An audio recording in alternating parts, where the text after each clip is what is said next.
Good morning. So lovely to see this place full and bustling with people this morning.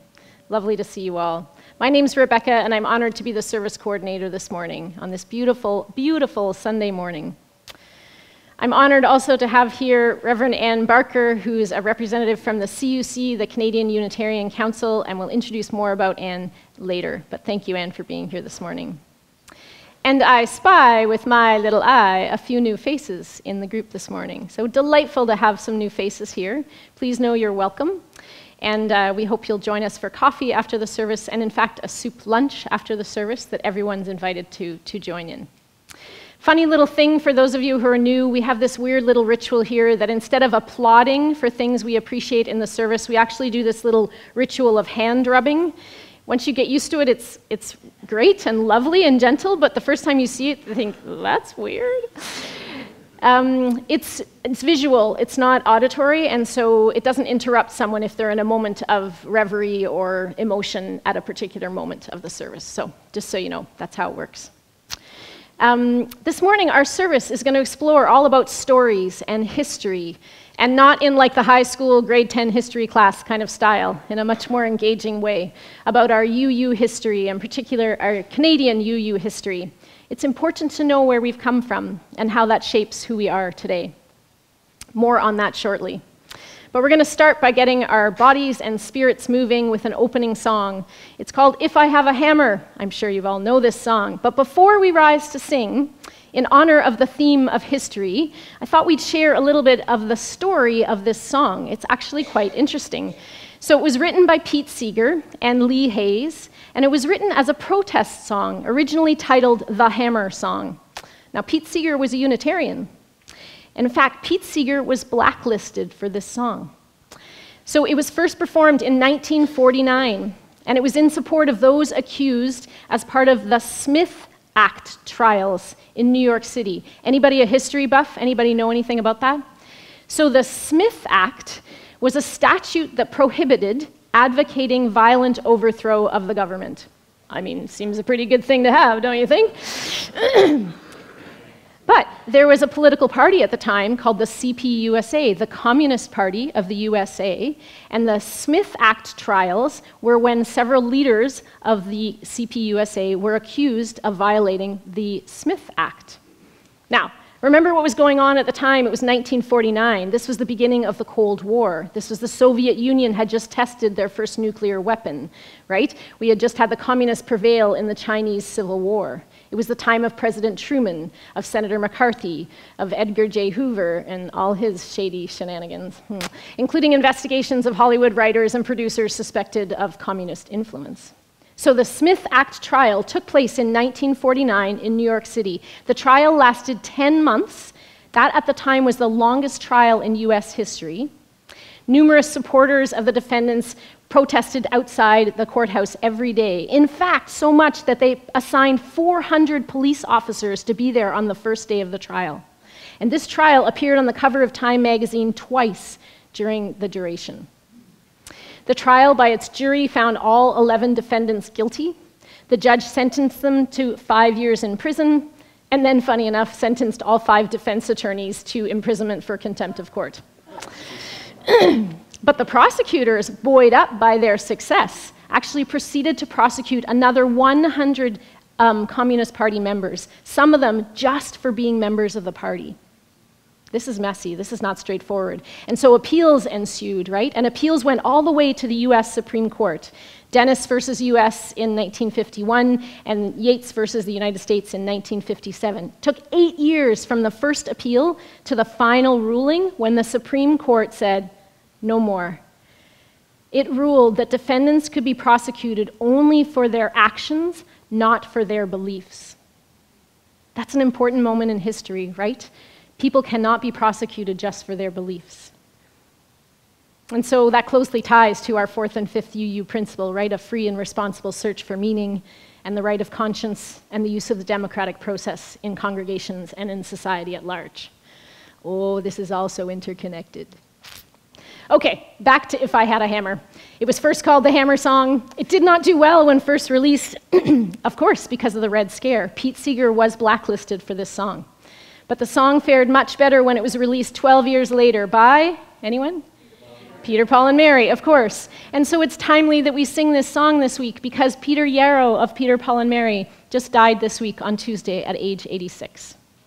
If I Had a Hammer actually reached the top 10 chart in 1962 when it was re-released, and it went on to win a Grammy and be covered by a number of other artists afterwards, Johnny Cash, Bruce Springsteen, many different artists. It's most known as a freedom song from the civil rights movement of the 1960s. So, this song, with apologies for the long introduction, has incredible relevance and significance to us as you viewers. Please rise as you're able, and let's sing with fervor, If I Had a Hammer.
Very lovely. Thank you, Pete Seeger.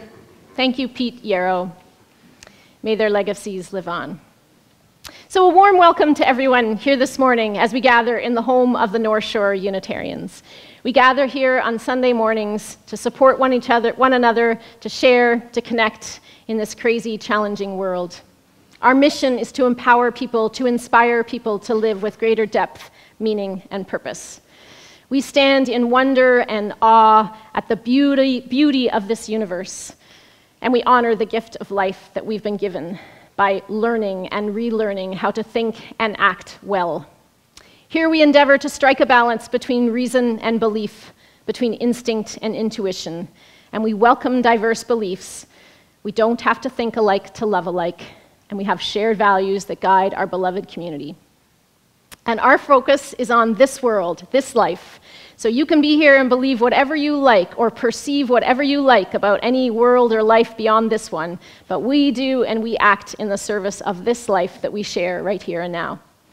We recognize we're all walking together in the interdependent web of existence of which we're all a part. And we are walking on the traditional and unceded territories of the Coast Salish people. And we strive towards a better, more ethical way of living with all of the natural world and all of its people. And we do that imperfectly, impatiently, and in community, because doing that work together makes us live a better version of ourselves. So we start our time together with the lighting of the chalice. And could I ask you to come up and light the chalice this morning? So we light it this morning on a bright, fresh new Sunday morning, the second Sunday of the new year. Little hiccup, let's fix that. You need power. There we go. Okay. So we light this morning in honor of the history that holds and heals us, for the stories of heroism that inspire our own, for the faces of loved ones who have passed, in whose images we see our better selves, for reminders of those who paved the path on which we travel and who blessed us with advantages that we did not earn all on our own. Those memories, they don't live in the past. They carve the contours of our very present. They throw themselves into our futures and lure us into building a life that is better for all. May their light be our light. May their light guide our way. We kindle this flame as a symbol of our gathering. May the light of understanding illuminate our darkness. Thank you. May the warmth of sharing bring us peace. Thank you, Anne. So we light 2 other candles each week in our ritual, and the first is for joys and sorrows. So this morning, we're going to light a candle for joy. Any folks here at the concert on Friday night? Woo-hoo! So it was joyful, but there's a story there. So those of you who are here, you may have heard it. This was a concert. It was a beautiful fiddler and pianist and guitar player. They were here at 4 o'clock. They set up. They had their amp. They had their synthesizer. It was all good. The doors opened at 6:45, and the show was to start at 7:30. And at 6:50, we had about 10 people here, and the whole place went black. Boop. And we looked outside, and we're like, nope, it's not just us. And so quickly you can Google and you can find out that 5,000 households across the North Shore have no power on Friday night. And we figure we've got, well, a good number of people showing up for a concert. So what is one thing that this place has a lot of? Candles. So I have to thank, there were about 10 people here at that point, all North Shore people, and they bomb-bursted into the corners of the building, and we had more candles within about 5 minutes lighting up this place. It was magical. And the group had to suddenly reconfigure their set list. They pulled the grand piano out. The pianist played for the first time in years a grand piano rather than her keyboard. They had a little battery-operated amp, and so they plugged the guitar and the 2 mics, and they did the whole concert like in candlelight. It was amazing. There were 84 people here to witness that concert, and they got to share our beautiful building. And then the best part was about 20 minutes from the end, the lights came back on. And everyone was like a little bit sad that the lights came on. But at least they could actually see the beautiful people who they had been performing, for over the... So just with great joy for everyone who showed up, for beautiful music in the world, and just thanks to the way the community rose to gather candles. Paul jumped out and started directing people in the parking lot, because that's a very dark area when there's no lights. So just, a candle of joy for everyone who chipped in to make it such a beautiful evening. And lastly, our candle of global concern. Again, where do we begin? So this morning, I have some words by Yuval Noah Harari. And he's an Israeli author, historian, professor.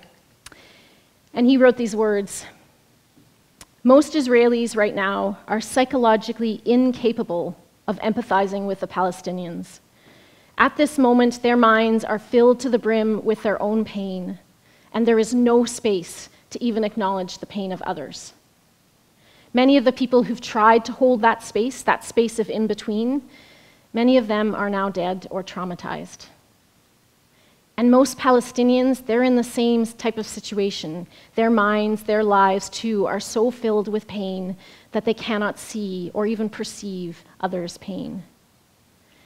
But he says, outsiders, the rest of the world, that's us, those who are not themselves immersed in pain, those are the people who should make an effort to empathize with all suffering humans, rather than us trying to see any one part of any terrible reality. Those who are so deep in conflict willingly deposit this peaceful space with us because they can't hold it right now. They seek that we take good care of it so that one day, when the pain begins to heal, then all, Israelis and Palestinians and all, might inhabit that space of peace again too. So may we learn from these wise words and hold space for peace. In the Middle East, in the Ukraine, in the US in the months to come, and in many other places of conflict here in the world right now. Let's just take a couple deep breaths together to pause in that space and sit with it for a moment.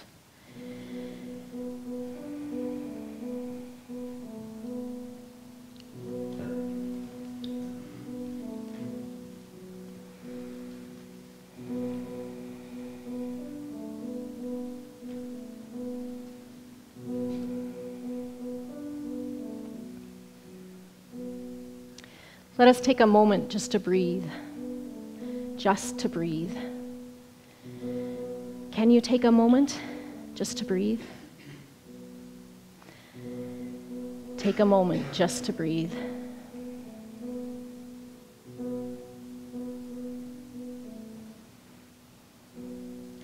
Can you take a moment just to breathe, just to be? Can you take a moment just to breathe? Can you take a moment just to breathe, just to be? Can you take a moment just to breathe? Can you take a moment just to breathe, just to be?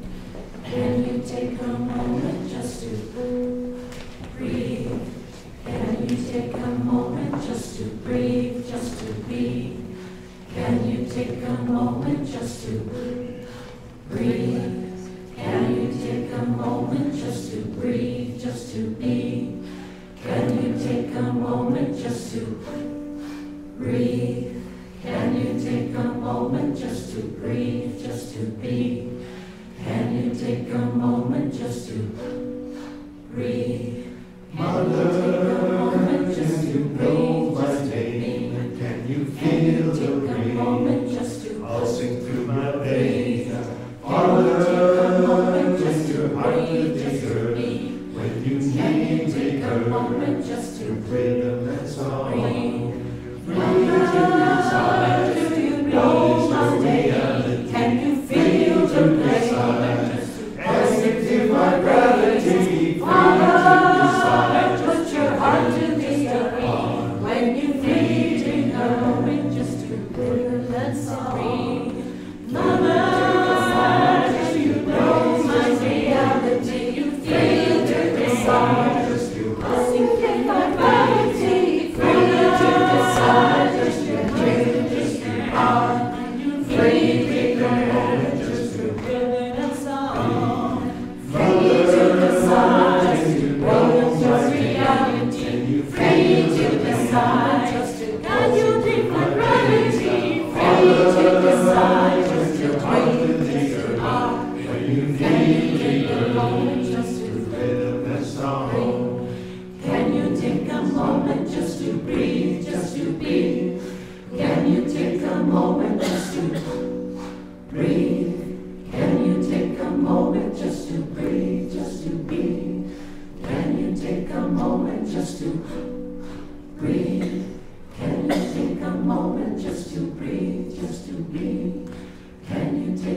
Thank you, Alison and Vox Lumina.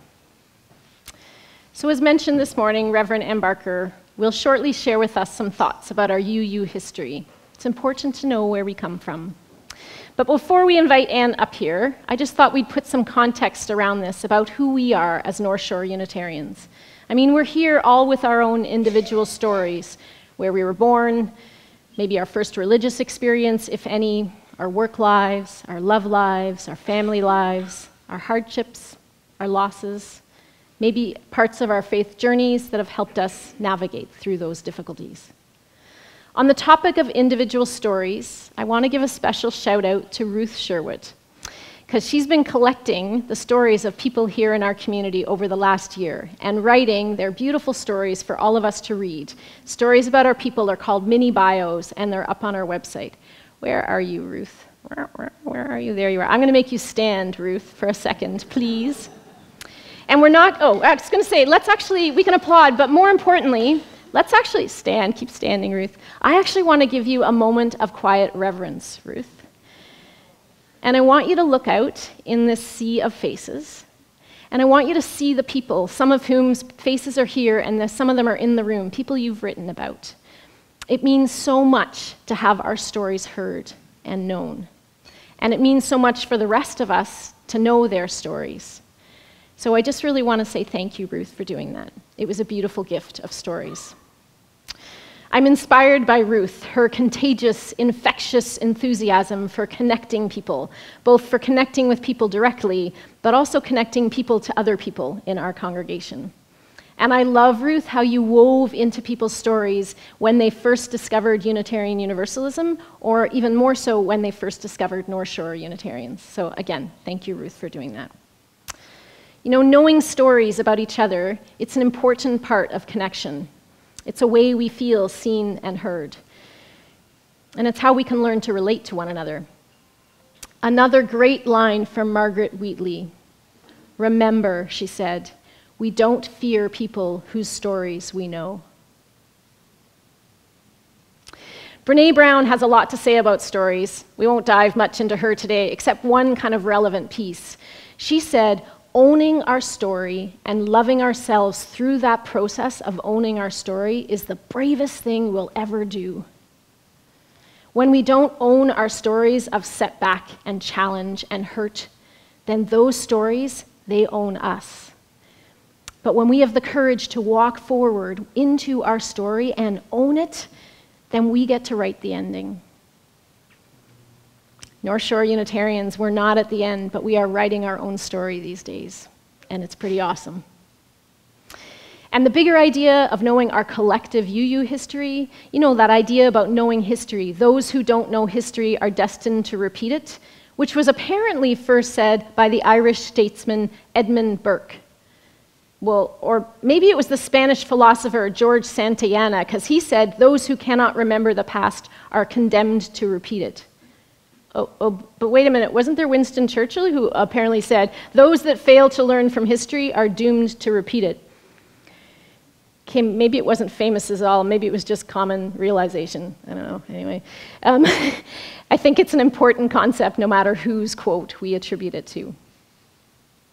So it's an honor for me to invite Reverend Ann Barker to our pulpit today.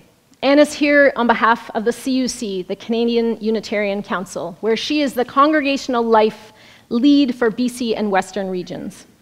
I think Anne's been a Unitarian since 1998. She's been an ordained minister since 2008, and for 14 years she served the congregation of Westwood in Edmonton. She's been part of the staff team at the CUC now for 2 years since she and her wife moved to Saskatoon to be closer to family. And I think it's fair to say you're really enjoying this next layer in your UU adventure of connecting with congregations and people in a very different type of way. So please, Anne, we look forward to what you have to share with us today. Thank you. Oh, get this open under there.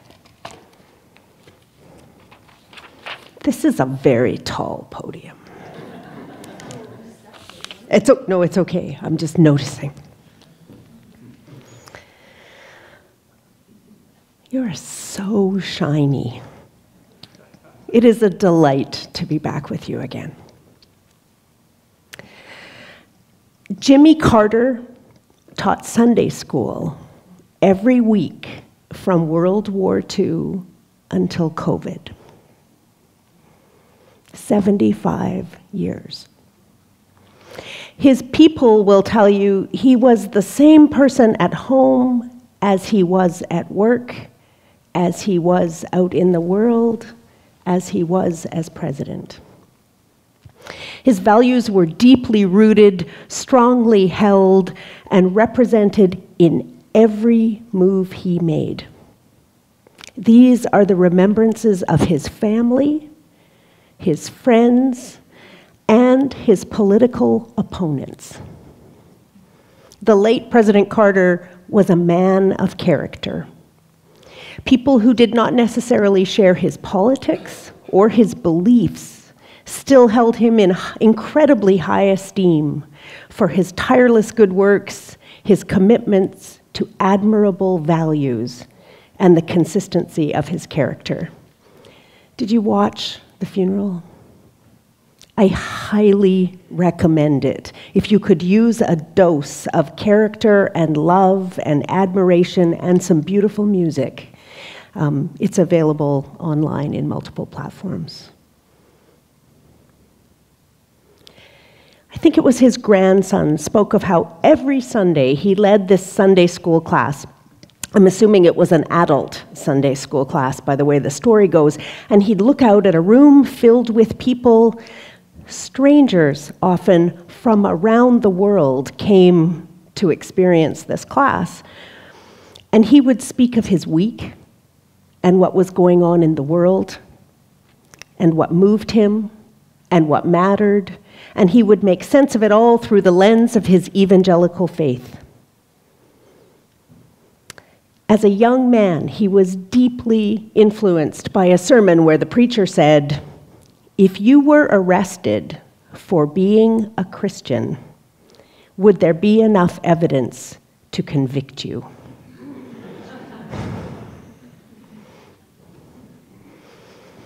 In 2002, I attended a funeral for a pillar, quite possibly the matriarch of the Saskatoon Unitarian Congregation. Patricia Adams, maybe some of you encountered her over the years. She was so well known, so well loved. Her funeral had to be held in a much larger venue than the congregation had because they were packing in hundreds of people.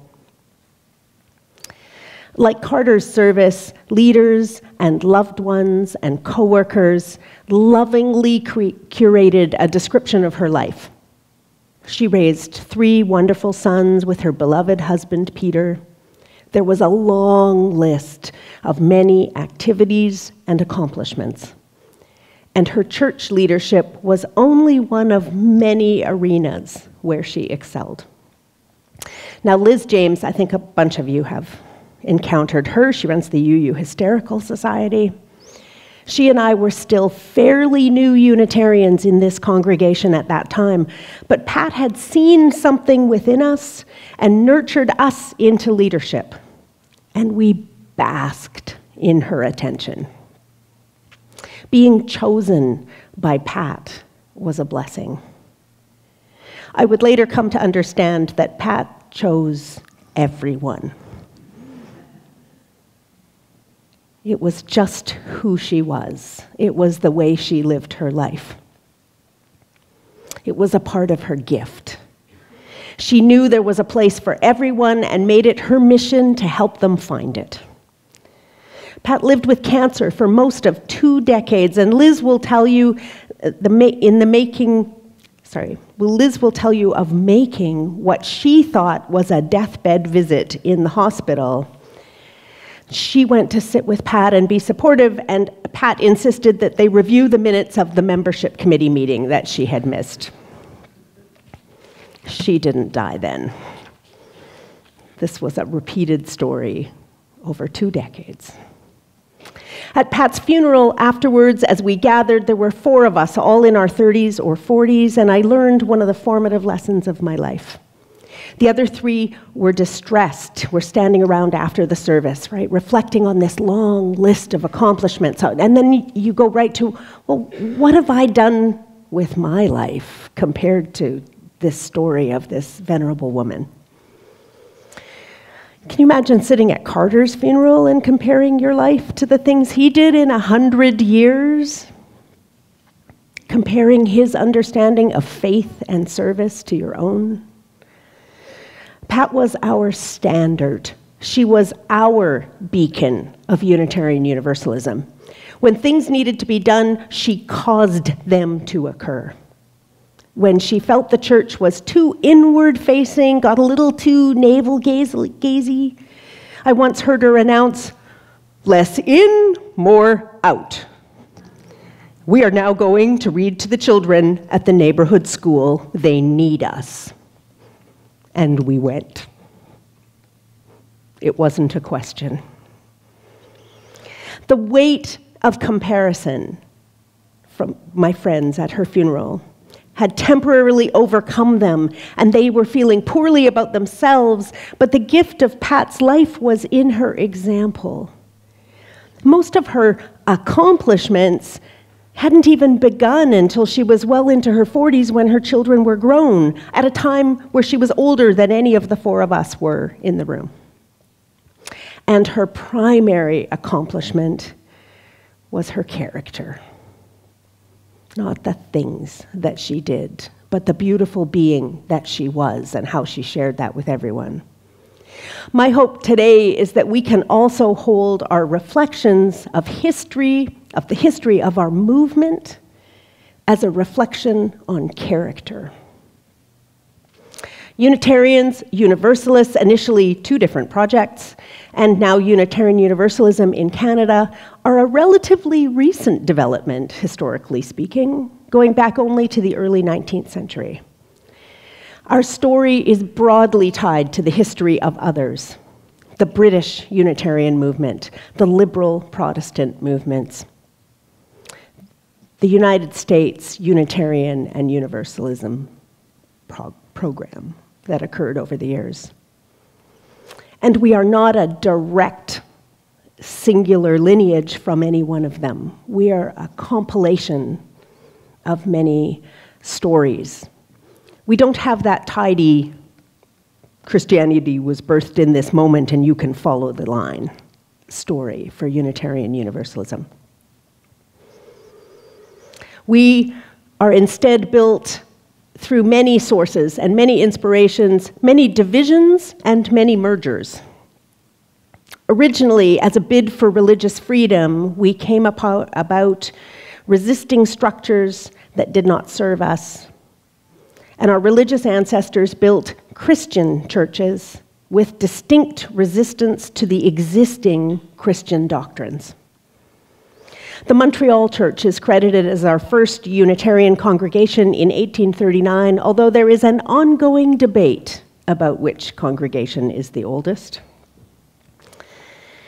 It was Universalist congregations that emerged first in the Maritimes in the 1830s and 1840s, and it's not uncommon to find the Halifax minister and the Montreal minister in historical debate at collegial gatherings. We have new ministers in both Montreal and Halifax this year, so it'll be interesting to see how that goes.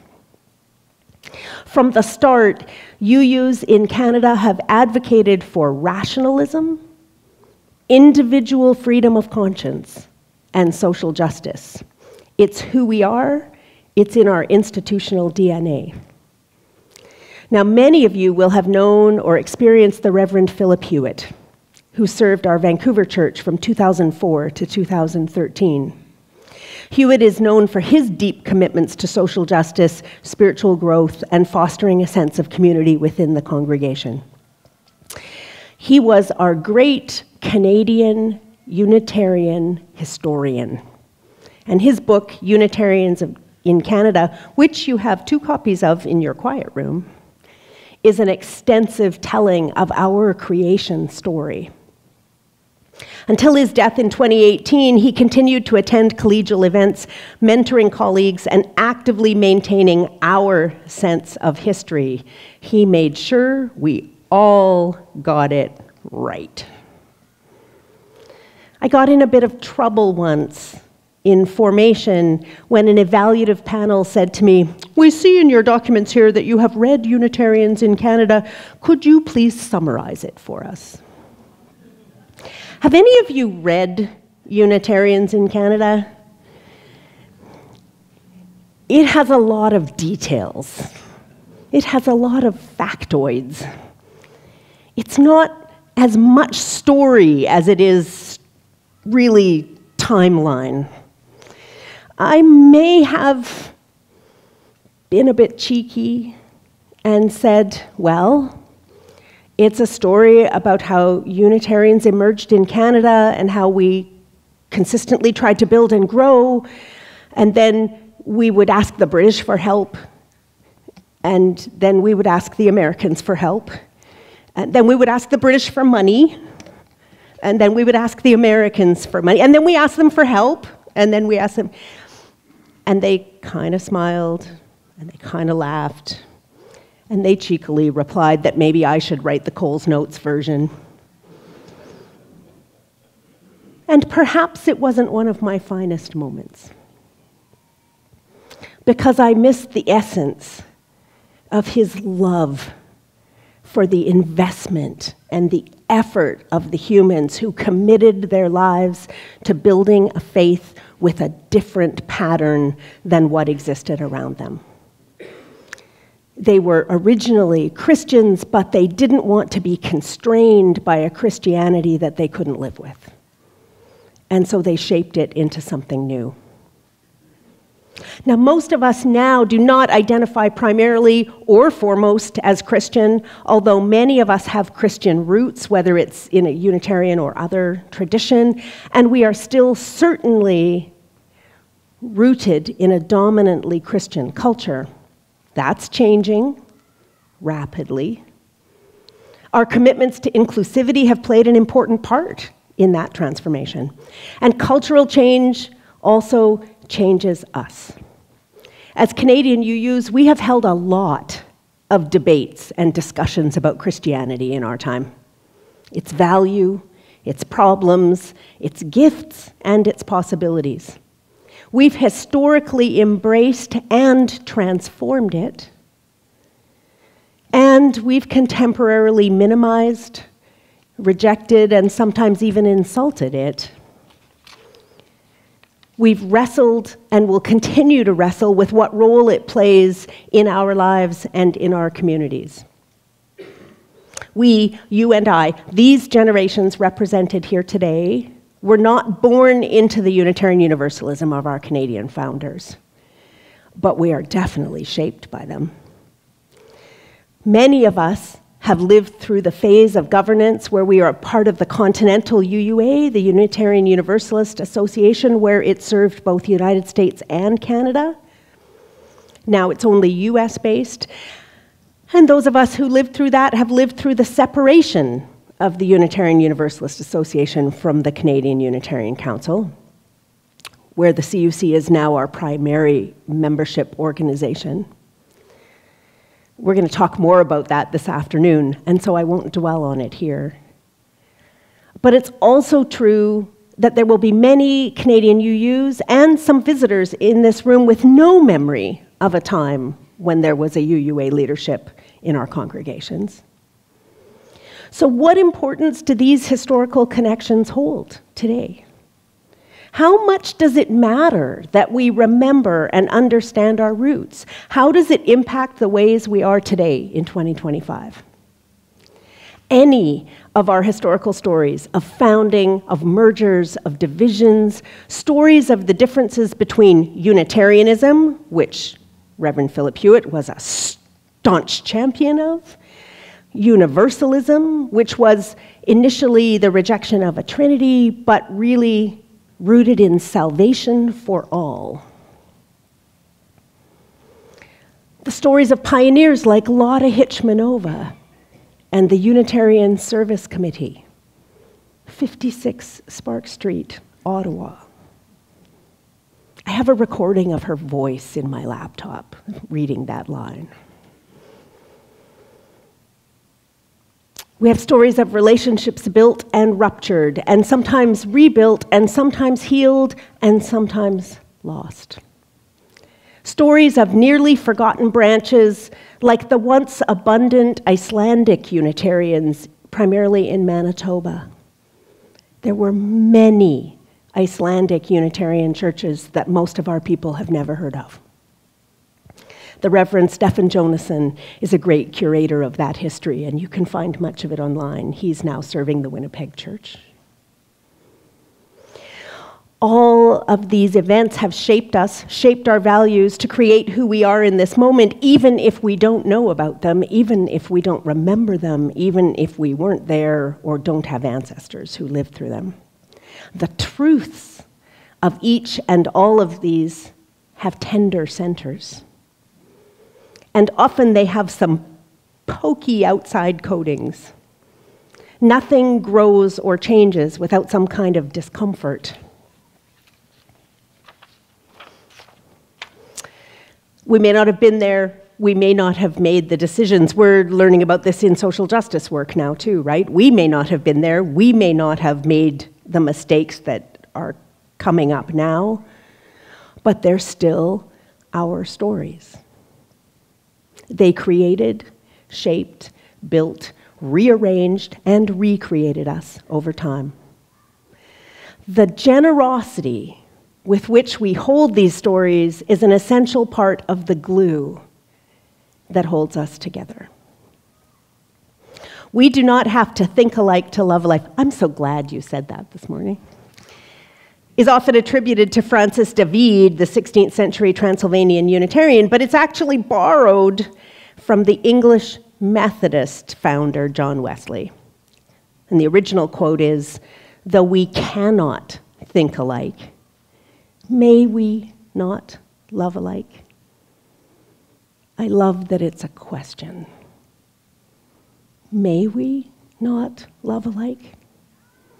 What difference would it make to commit ourselves to know our histories and to share them, to work with them, to understand them, to learn from them so we don't continuously repeat them through a generous and loving lens, a frame of love? After all, isn't that our purpose?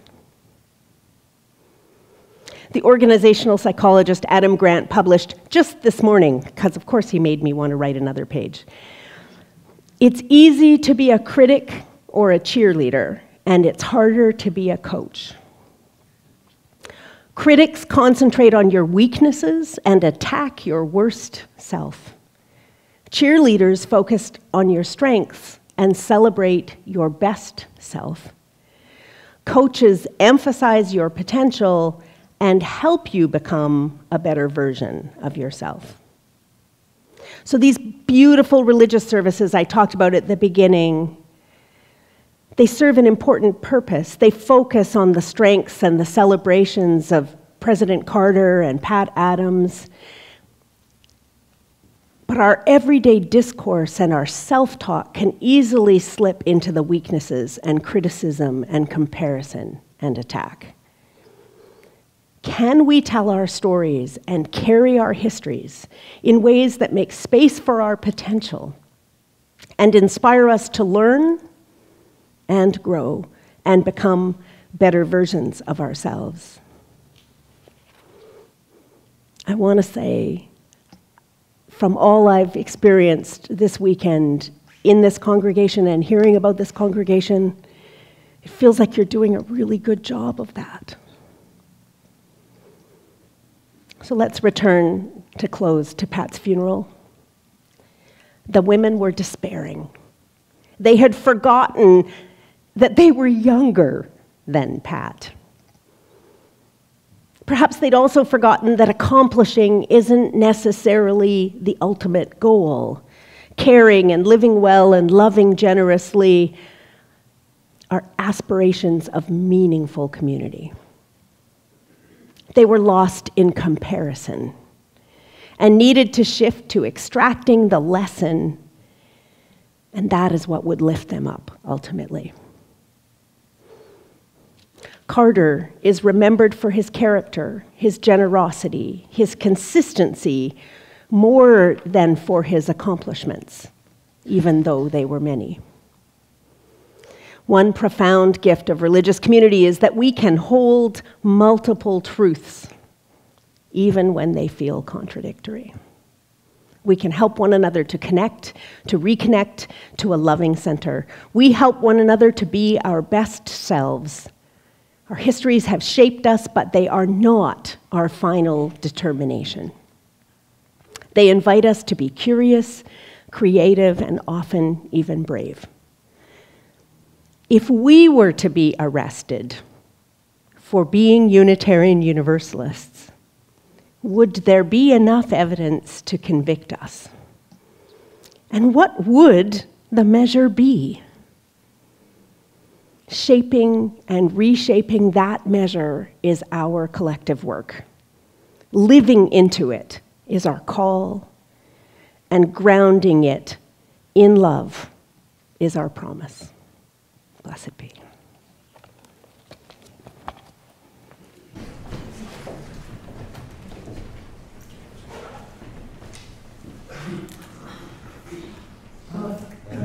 You are me. That's what I said. I am. You are me. Don't you see? I am. You are me. That's what I said. I am. You are me. Don't you see? I am. You are me. That's what I said. I am. You are me. Don't you see that I'm over here and you're over there? That's what there's something between us that's greater than air. Don't you see? Seems like I'm over here and you're over there. That's what there's something between us that's greater than air. It seems that through the confusion it's just hard to do, but there's something between us that's greater than air.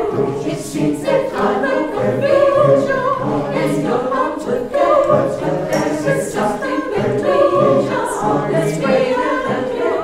It seems that I'm the confusion it's no hard to do, there is something between us that's greater than air. It seems that I'm the confusion it's no hard to do, there is something between us that's greater than air. It seems like I am a part of you, you are a part of me, and so together we are one body. I am inside your head, you are inside my heart. We're here together, perfect from the start. I am, you are me. That's what I say. I am, you are me. Don't you see? I'm over here, and you're over there. That's what I said. Something between us that's greater than air. It seems like I'm the confusion it's no hard to do. There's something between us that's greater than air. It seems like I'm the confusion it's no hard to do. There's something between us that's greater than air. It seems like I'm the confusion it's no hard to do. There is something between us that's greater than air. It seems like I am a part of you, you are a part of me, and so together we are one body. I am inside your head, you are inside my heart. We fit together, perfect from the start. I am a part of you, you are a part of me, and so together we are one body. I am inside your head, you are inside my heart. We fit together, perfect from the start. I am a part of you, you are a part of me, and so together we are one body. I am inside your head, you are inside my heart. We fit together, perfect from the start.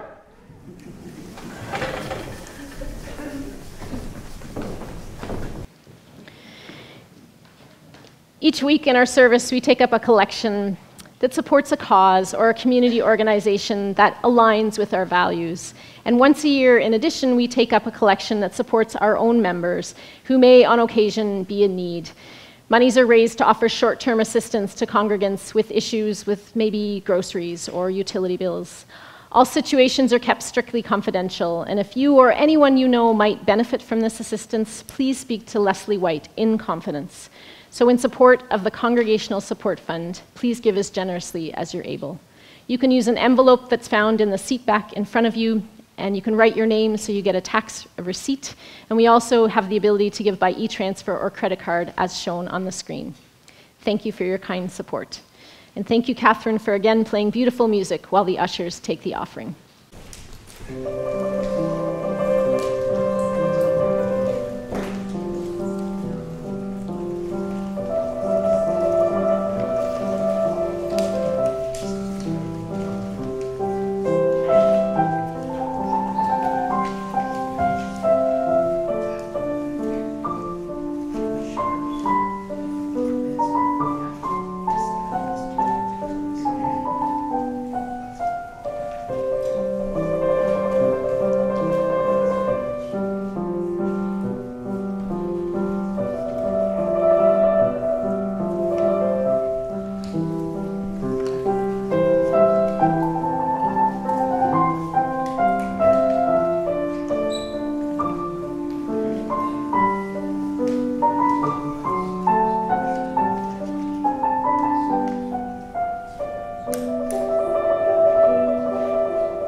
Thank you again for your generosity.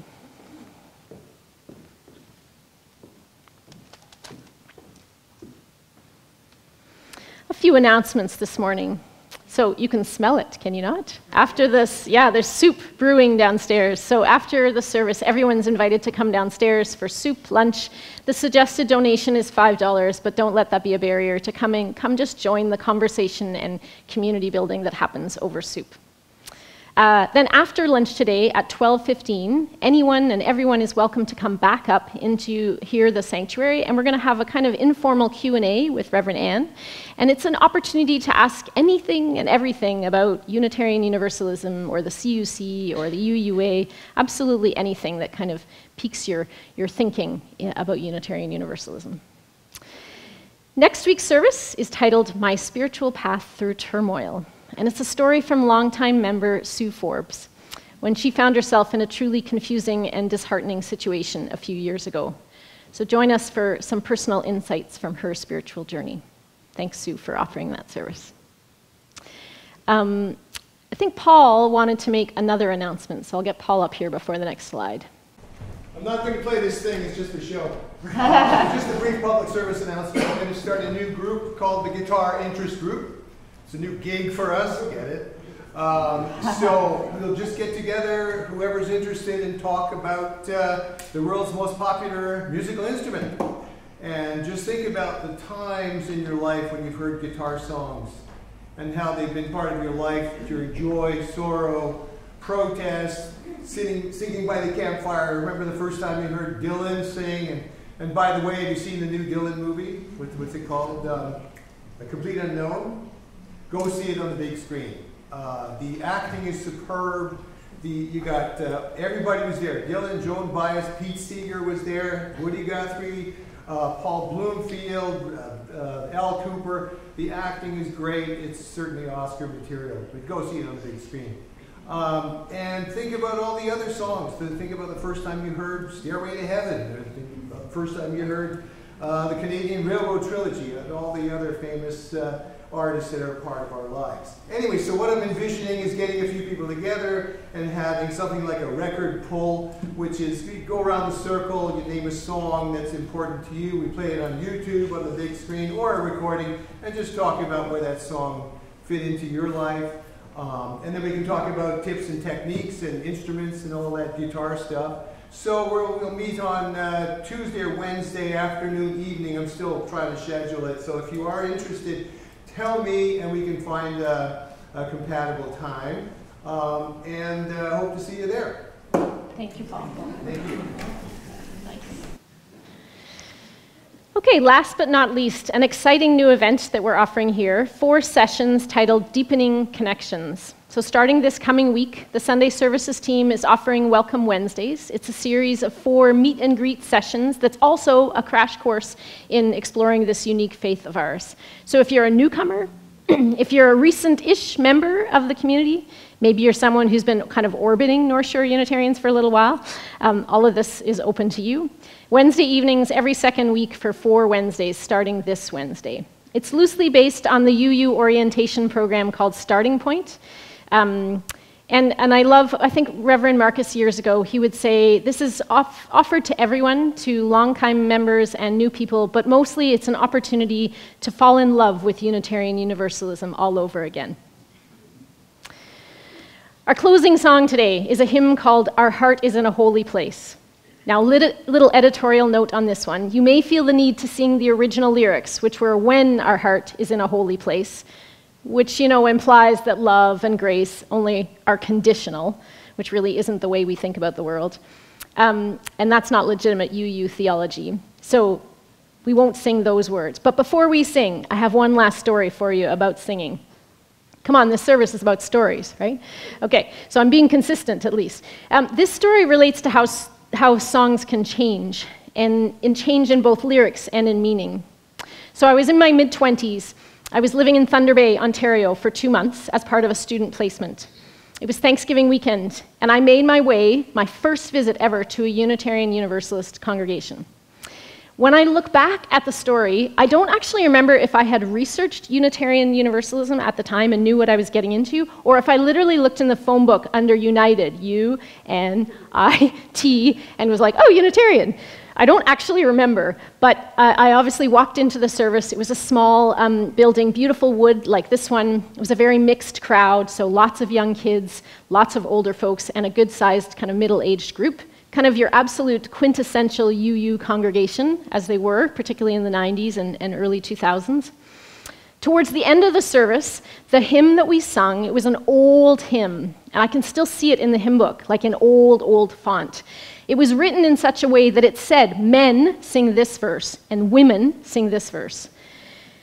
Like it was probably a Thanksgiving song from the Pilgrims or something.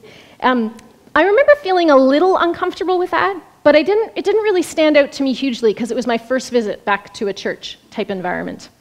As the service ended, the minister invited everyone to sit for a few minutes, and there would be a bit of feedback, a bit of congregation conversation, as they would say. And a few comments came up about Thanksgiving. And then this middle-aged woman stood up. You could see her body language. She had something to say. She got up and she shared her perspective on how wrong and outdated this idea of singing different verses by just binary genders. And this was the 1990s. And I remember feeling incredibly uncomfortable that this feedback was being offered, like to the minister in the middle of the service. Of course, I was totally new to Unitarian Universalism. I didn't realize how freely you people give an opinion about everything at any time. But I do remember the minister took a deep breath, kind of cocked her head to the side and said, "You're right. Like, you're right. I don't think that fits anymore." And there was a bit of chatter around the room, and then the minister said, "Well, we need to fix it. So how could we do it differently?" And it was this woman who had originally kind of made the comment. She said, "Well, why don't we just divide the room in half, and this half will sing that verse, and that half will sing that verse?" And we did. We sung it all over again. We fixed it in the moment. We sung the world better, which relates back to a service from a few weeks ago. And I was stunned. This was my first experience of truly progressive religion. And it's always stuck with me. It really is about recognizing when words or meaning, they just don't feel right anymore. And sometimes it's the simplest things we can do that just make it fit. We have to be careful and cautious about change. We have to be thoughtful and not reactionary. But moving ahead, moving society onwards, that is part of our collective journey. So in the context of all that, with apologies for a long song introduction yet again, we're going to rise and sing Our Heart is in a Holy Place. And in that moment, when you want to say when, out of habit, I'll suggest that you can take a breath, you can snap your fingers, you can slap your thigh, you can take a space and change the story. So please, rise as you're able, and let's sing Our Heart is in a Holy Place.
So beautiful.